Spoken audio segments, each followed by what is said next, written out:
There is seatbelt there. Please fasten your seatbelt. Isa-isang pinangalanan ni Mayor Isko Moreno ang ilang matataas na opisyal na sangkot umano sa bilyong pisong utang ng Maynila. In just one day, they authorize one person to draw 3 checks in one day. Kaya siguro may bolt sa opisina ko. Isang tao lang, isang araw lang, May 9, 3 days before election, pinag-cash advance ng 132 million pesos. Ayan po siya. Mind you, and let me repeat, in one day, 132 million pesos. Ang pangalan po niya, Jonathan Garso. Kahit na ipinagbabawal ng Omnibus Election Code, ang titigas nyo, ang lupit nyo, para kayong alkohol, wala kayong patawad sa mikrobyo. Basura kinukuha niyan eh. Isa pang mataas na opisyal ng City Hall, lilingunin natin sa tawag na Assistant City Administrator.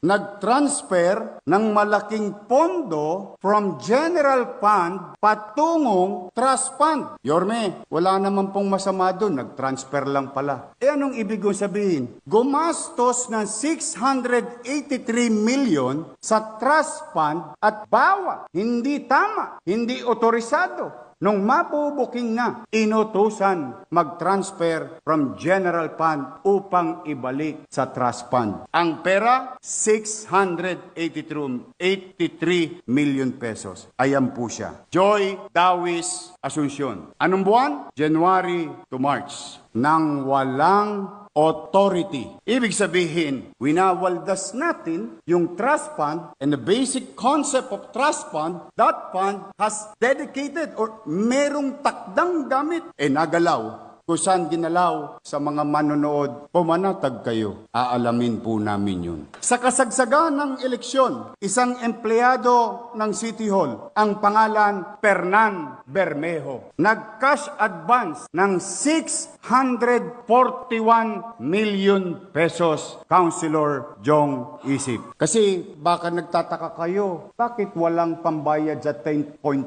billion? Service rendered, product received, product use, and so on and so on. Nasaan ang pera? Unti-unti ko nang ipinamumulat sa inyo kung nasaan ang cash. Ayan po siya. Kung kanina, si Joy Dawis, first honor. Ito po, magna cum laude. Ang susunod, ang summa cum laude, Attorney Marlon Lacson, amounting to 1.1 billion pesos. Sila ba'y may krimen na ginawa? Hindi ko po alam. Ano bang ginawa nila sa pera? Hindi ko pa po alam. Pero sigurado ako, one way or another, malalaman ko rin may nakinabang dito sa sesyon na ito. Anong ginawa nyo naman sa Maynila? Wala na ba kayong konsensya? Puro na lang ba kayo si ako, paano ako? Wala na ba tayong kahihiyan? Nawala na ba sa atin yung pagmamalasakit sa kapwa? Puro kayo J.O. Tingnan nyo nangyari sa syudad. Makapagbintang pa kayo sa kampanya, wagas. Hindi ko lang talaga kayo pinatulan ng kampanya.